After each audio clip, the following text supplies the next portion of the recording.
This is CS Enterprises, where this program is not sponsored by HBF.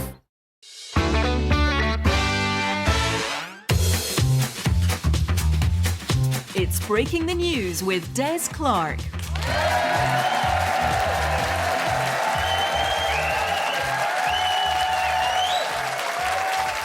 I'm Des Clark, and this is Breaking the News, the show that breaks the week's news and asks four opinionated panellists to put it back together again. As always, I'm joined by two hilarious teams. On my right, we have Scott Agnew and Karen Bartkey, and facing them are Diona Doherty and Jim Smith. In the news this week, an unmanned rocket engine has exploded during a test at the UK's new spaceport in Shetland. As huge balls of flames filled the skies above the islands, locals said they felt something they'd never experienced before: warmth.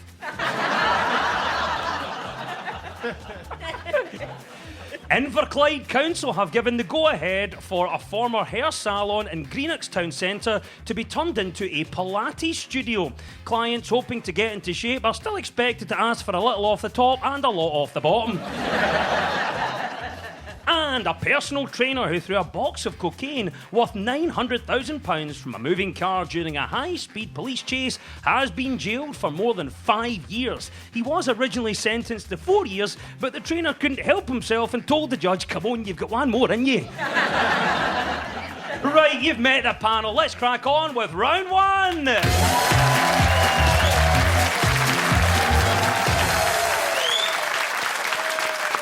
This is the Broken News Round, where our teams have to guess two major stories of the week that have been mashed together into one single news headline. So, Scott and Karen, can you tell me what this is all about? ScotRail has announced the pilot scheme, which scrapped the right to switch off, isn't going to be extended beyond the end of the month. Belgium, Ireland, France. They described it as having limited success at convincing commuters to remain motivated and also resilient. Scott, what do you think our first story might be? This sounds like the peak time fares. It's been reported as if it was supposed to be happening for forevermore.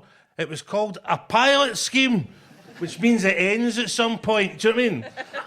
That is the right answer. Well done, Scott Agnew. Yes, this week, Transport Scotland have announced that a pilot scheme scrapping peak time fares will come to an end in September. Transport Secretary Fiona Hislop said the scheme failed in its aim to convince more people to take the train, with an increase of passengers by 6.8%, falling short of the 10% increase needed to make the scheme self-financing. Well done, Scott, in getting the right answer. So what do you think then? Does it seem like the right decision to end the pilot scheme?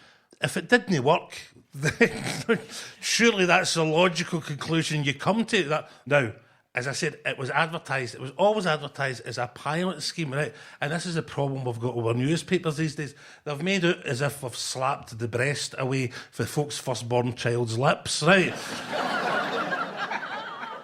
Was there at some point, was it chiselled into the stone of destiny that we were getting fares off-peak for hee-haw in perpetuity? No, it was a pilot scheme. Right?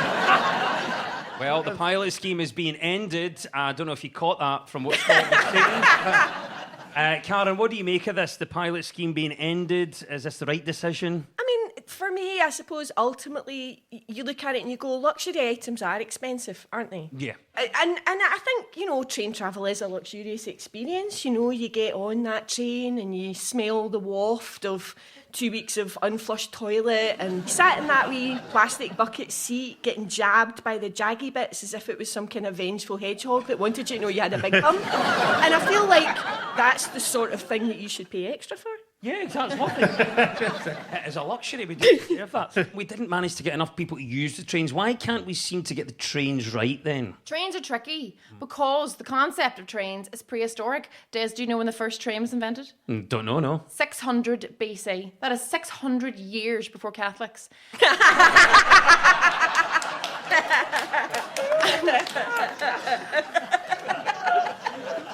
And 2,624 years later, we still need some man to tell us to mind the gap.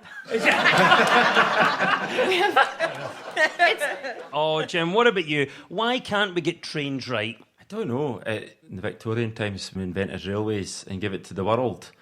And, like, there you go. And then everybody else got a hold of it and they're much better than it. And we're not. And yet we invented it. So, but because you look at the Force I Rail, think the Greeks invented the train. we stuck an engine on it. That is true. He's dead! That is true. I did read that. Yeah. Well done, you guys. Yeah. Aye, the train. Aye, and then we built the Forth Rail Bridge. Which you've been over there? It's a fantastic feat of engineering. It really is. It still baffles me yet, ladies and gentlemen, how they built that bridge and how they get the trains to go up and down. Up and down. The end of the pilot scheme means that a peak return ticket from Glasgow to Dundee will shoot up to a whopping £47.80. And even worse, you end up in Dundee. Well done, Scott and Karen. You get 2 points for that. It was the end of the pilot scheme at scrapping peak time ScotRail fares. Right, Jim and Diona, what was the other story we were after? Downing Street said there recently that to boost productivity in the workplace that people should be allowed to switch off outside of work hours. Brilliant, that is the correct answer, Diona. Well done. Yes, giving workers the right to switch off is key to productivity and could boost economic growth, Downing Street have said. It would give employees the right to ignore work-related calls and emails out of hours, so homes do not become so-called 24/7 offices. And just for clarity, the right to switch off does not extend to people listening to this show right now. Diona, well done in getting the right answer. So what do you make of this? Do you think it's a good idea? Yeah, of course. I mean, everyone should have the right to switch off, but in some workplaces, I think they should have the ability to switch on, because this is true. I overheard this young fella being interviewed for a barista job in a coffee shop recently, and it was like a hipster, cool, sort of funky place, and they said to him, like, what's his favourite music? What's his favourite song? And he genuinely answered, he goes, that Stena Line song. And I thought, what you're thinking right now, that there's a boat. And then he proceeded to sing it and went, Stena Line.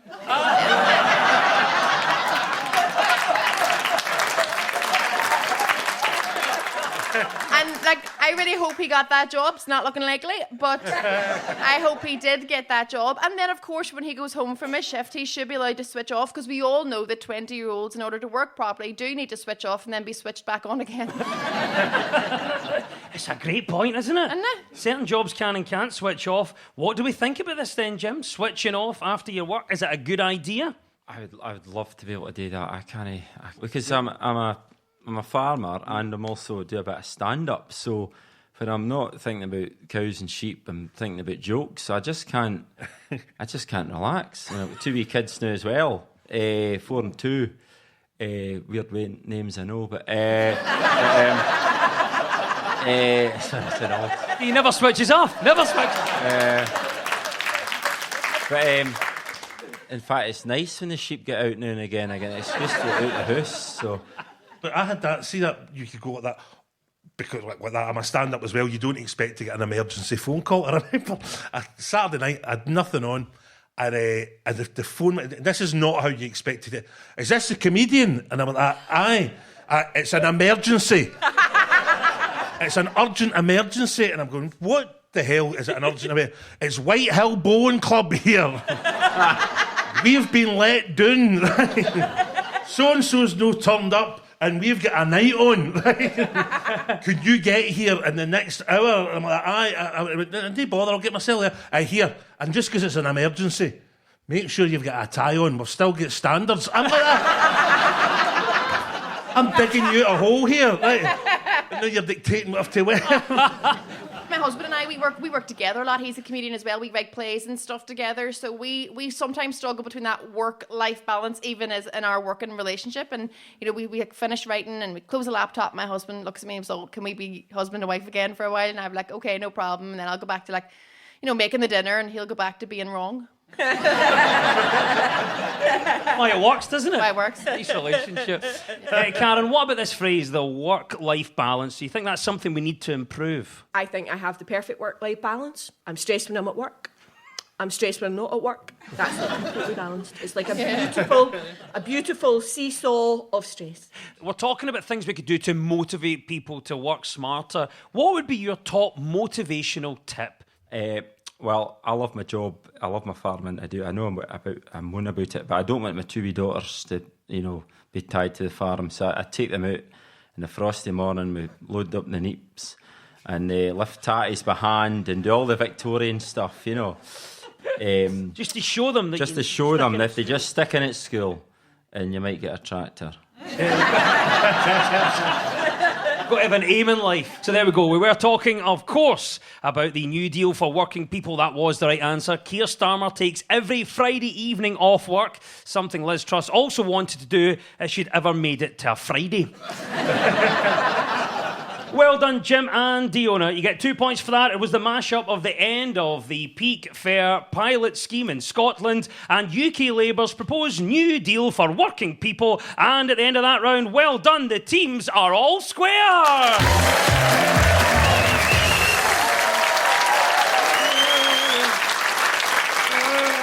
Now, much of our news is about public opinion, so to find out what stories people are talking about, we spoke to two friends of the show, STV News presenter John Mackay and broadcaster Nicola Meehan. Jim and Diona, what do you think John is on about here? So I was reading about a particular type of thrill-seeking personality. Now, at one extreme, you have base jumpers, mafia hitmen. At the lower end, it's maybe someone sneaking out organic tomatoes. Morrison's are cutting back in the self-checkouts at the supermarket. That is a great spot. Well done. That's the right answer, Jim. Yes, this is the news that Morrison's bosses have admitted they went a bit too far with self-checkouts as the supermarket chain cuts back on the technology across many of its stores. This is a reversal of trends from the past few years where the number of self-checkouts has grown rapidly. Many traditionalists resent self-checkouts as they take all the skill out of shoplifting. Oh, brilliant answer, Jim. So are you surprised to see the shops rolling back on this? Tuchters like me can't work out the thing. I put the food in the wrong bit, and then the machine goes nuts at you, you know, it's because you're meant to wait and all the rest of it, and then I can't find the banana symbol. And then some young laddie has to come up and check that I'm over 25. You know, if that was me, I would just check their teeth. But that's how you tell a sheep's age, you know. But it's easy to tell if somebody's like 18 or 7, but 25, I wouldn't ken. Like, the only way I want to use a self-checkout is if I can put a name badge on, get $9.50 an hour, and steal all of my own groceries. It's like, what other workplace would you go into and pay them, and then you also have to do the service? You mean, like, imagine going into your hairdressers, handing them £100, they give you a pair of scissors, and you have to cut your own hair. You leave with a hairdo like Russell Brand. Just leans to the right a bit more than it used to. Yeah. What do you think then? It seems to buck recent trends, Karen. Are you surprised to see shops rolling back on this? Sort of yes and no. I was thinking about it, and I suppose the thing is, how do they discipline me when I mess up as my own checkout operator? Do you know what I mean? Because I went into the shop and I was serving myself and I was putting my stuff through, and then I was like, do you want help with your packing? And I was like, I felt like I'd been a bit snotty with myself, you know? And then so I was like, no worries. Yeah. So then I started putting all the fragile stuff in the bottom, right? And then I put all the cans on top just to really get back at myself for having been so snotty with myself when I was just trying to be nice, do you know what I mean? And I'm like, how do Tesco discipline me for that? Because they cannot take my wages off me, because that should be someone's actual job. How would you improve the shopping experience, Jim? I think they should take the drive-through to the next level. They should widen aisles so you can get your motor right down. You know, drive down. Maybe we should take it to the next level, because you ever been... In fact, there's a few now in this area. They you go out to the farm and you get a milkshake vending machine. Mm-hmm. You know, they get the milk, they chase the cow round at 100 mile an hour. It's all frothed up and ready to go. Put your card down her backside and there's the milk. That's a self-service I can get behind, Jim. Well done at getting the right answer. We are looking at a reduction in self-checkouts. Amid a broader rise in retail crime over the years, Archie Norman, the chairman of Marks & Spencer's, last year blamed self-checkouts for a rise in middle-class shoplifting. Yes, this isn't just any shoplifting. This is M&S shoplifting. Over to you, Scott and Karen. It's your turn now. What do you think Nicola is talking about here? I used to run a Happy Hardcore label out of a chocolate factory. You cannot have too many beats per minute. I think this is great for people with low attention spans. I'm already bored of what I'm saying in this very sentence, and I doubt I'm alone there, so bring it on. I think she's talking about music going too quickly. That is a brilliant answer, and it is correct. This is the news that thanks to social media app TikTok, some music fans now know 15-second sped-up snippets of songs better than the real thing. It's an emerging trend in social media where creators are changing the tempo of popular songs by 25 to 30% to accompany short viral videos. Speeding up movies is also now so commonplace in social media apps that studios are re-releasing classic films like Ocean's 4. 2 Angry Men and One Fast, One Furious. And well done on the right answer, Karen. Were you aware then of this as a trend? I have to be honest, I'm a lady of a certain age. I get my hormones out of a plaster on my bum, so no.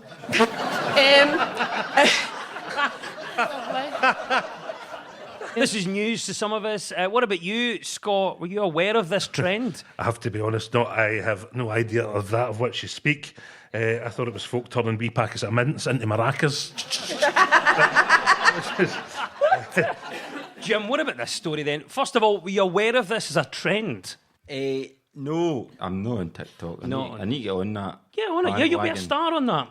Oh, I don't know. There's a lot of farmers on it and the rest of it. There is. Is that? You know, well, Cammy, my pal at the sheep game. I don't know if anyone, one fan there. And you know he went and rescued that sheep, Fiona, for the beach. You know, well, it wasn't excellent for me. I was on holiday with her for 2 weeks. Nice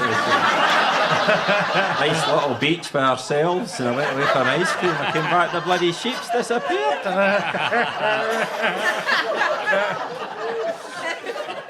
Diona, all hope on this lies on you. I also am not up to speed with. You're not aware of this? No, I had never heard of it. It doesn't surprise me though, because nobody has the patience for anything anymore. Nobody listens. Podcasts, voice notes, everyone listens to them in like double speed now.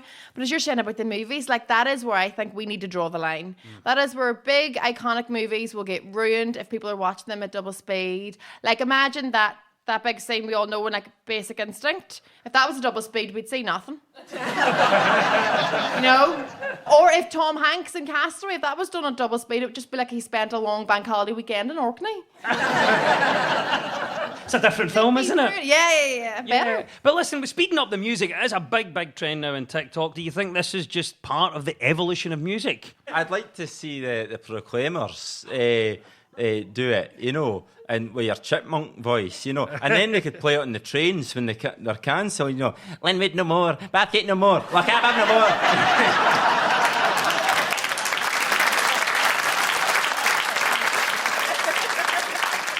Yes, moving up the momentum of music online is the right answer. 2 points goes to Scott and Karen.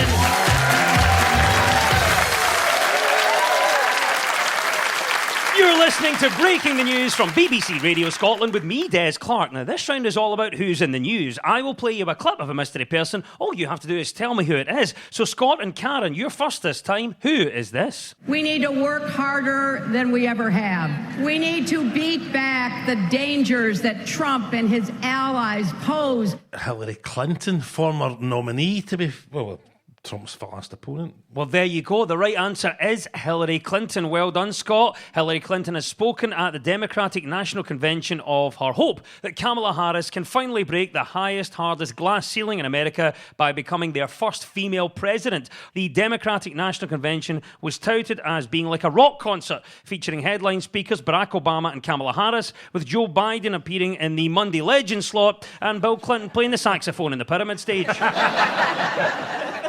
What did you make of Hillary Clinton's speech, Karen? She did a tremendous job of not just outright going, I mean, that guy's nuts. And I appreciated that they were really passive-aggressively bullying him. I'm not a fan of bullying, normally, but for the Belisha beacon of criminal corruption, I'm like, yeah, I can go with it. Did you see any of Hillary's speech, Jim? If so, what did you make of it? It must be hard for her, because, you know, she could have been in that house, couldn't she? You know, she likes a nice... She was for a while. I was going to say... Aye. Don't think she knew who was coming. Yeah. As the... Of course, aye. Aye. Bill's wife.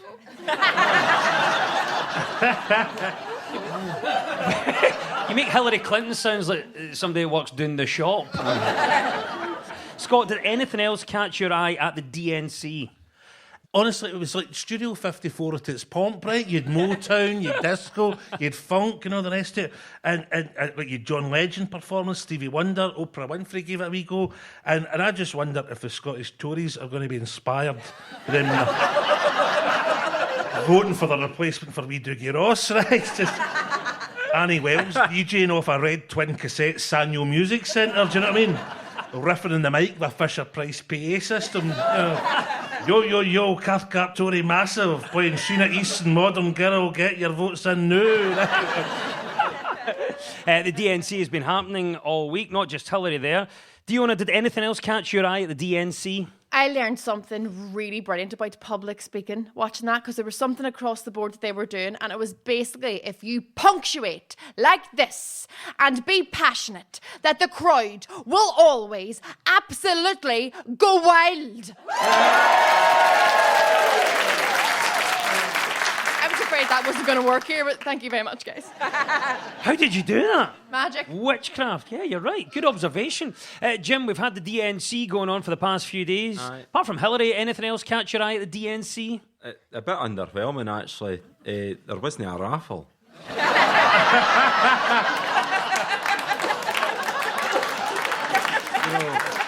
They could have made a couple £100 more.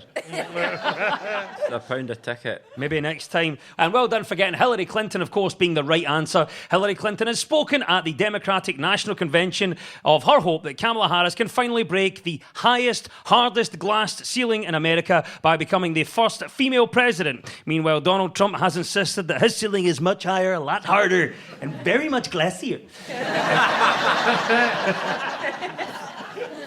Jim and Diona, it's your turn now. Who is this and why are they in the news? It rained the whole time and you could hardly see anything, and it was windy, and the Orkney Islands, they wouldn't even call themselves Scottish. They're Orcadian first and foremost. It's almost more Nordic. It's Saoirse Ronan. And she is talking about a movie she was making in Orkney, and that she had to learn how to shear sheep, and is the term lamb? Is that the verb? Yeah, lamb out. She was learning how to lamb. Is the right answer. This is a perfect combination of this team here. Well done. Saoirse Ronan has revealed that she had to learn how to birth lambs for a new film, The Outrun. And part of the film, she had to assist sheep as they gave birth, and she really learned how to do it. As she said, it was impossible to fake that on camera. Saoirse Ronan also had a very successful stage career, including the 2016 Broadway revival of The Crucible, although some critics felt she was miscast as Ronnie O'Sullivan. Karen, is this taking method acting a wee bit too far? I mean, I can see the appeal, but I do worry about how, where it logically ends. Like what happens if you end up, you've got a wee itch in a sort of an intimate place, and you go to the gynae clinic to get it looked at, and there's Brian Cox just snapping on a pair of nitrile gloves because he's prepping for a role. I feel like that's a bit uncomfortable for me. I love that the actor you chose to see at the gynae clinic was Brian Cox. I was trying to think of who the most disconcerting person would be, just to pop up between your knees, oh my God, Brian Cox from TV Succession. Oh, no, the other one. No, not the physicist guy. Right, Because okay. I think he would know what he's doing. Do you know what I mean? He's a scientist. Aye. But What is going on here? I've got a clear view of Uranus.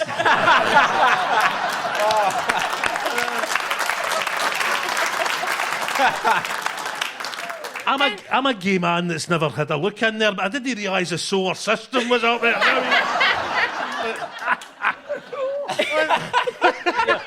So here's the question. In the back at Saoirse Ronan learning this skill, what's the strangest skill that you've had to learn for a role or a gig? Diona? It was 1996, and I was 7 years old, and it was during Christmas Day in the Doherty household, and it was during our family talent show where it was proven that I had zero skills. And I didn't want, my uncle's new stepdaughter was there, disco dancing her way through our chandelier in the living room, and my brother was there, popping body parts out, and, I just didn't have anything to offer, and I certainly was not coming back to Christmas 1997 so empty-handed. So I spent the whole next year working really, really hard so that I could come back and confidently perform the longest word in the dictionary. Which you would be forgiven to think that it's anti-disestablishmentarianism, because it's not. The longest word is actually pneumonia ultramicroscopic silicovolcanoconiosis, which, thank you very much. which is quite a serious lung condition from inhaling too much hot ash in the coal mines, if that's where you work. So yeah, quite a severe medical condition, but a very fun word for an 8-year-old on Christmas Day. Saoirse Ronan also did method acting for a 2018 film, The Seagull, where she kept sneaking up behind people and stealing their chips. Yes, actress Saoirse Ronan is, of course, the right answer, and 2 points go to Jim and Diona.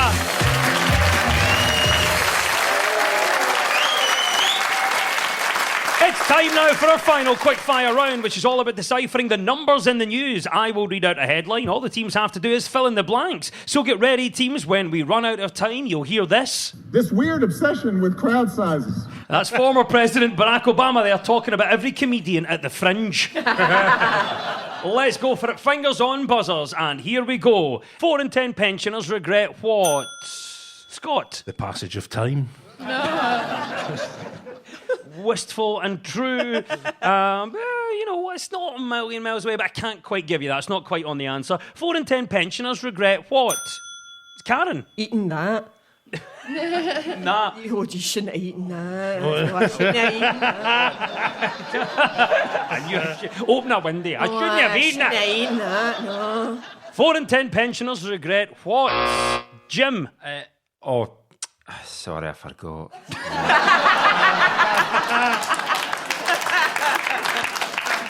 Jim Smith has come alive in this round. 4 in 10 pensioners regret what? Diona. Playing bingo with the other 6. The answer is this, that 4 in 10 pensioners say they have retirement regrets. Research suggests this include not boosting contributions early enough and wishing they had taken financial advice. This weird obsession with crowd sizes. Oh, there's a klaxon. Barack has Obama. It means it's all over. And at the end of the quiz, our winners this week are Scott Agnew and Karen Barkey.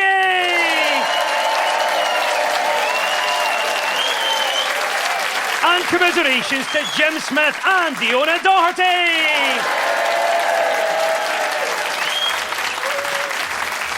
And we'll leave you with the breaking news. Breaking news just in. Sir Ian McKellen has said a fat suit helped him survive his recent fall at a London theatre. The actor who played Gandalf in Lord of the Rings says he sustained several bruises, but was glad not to have landed on his precious.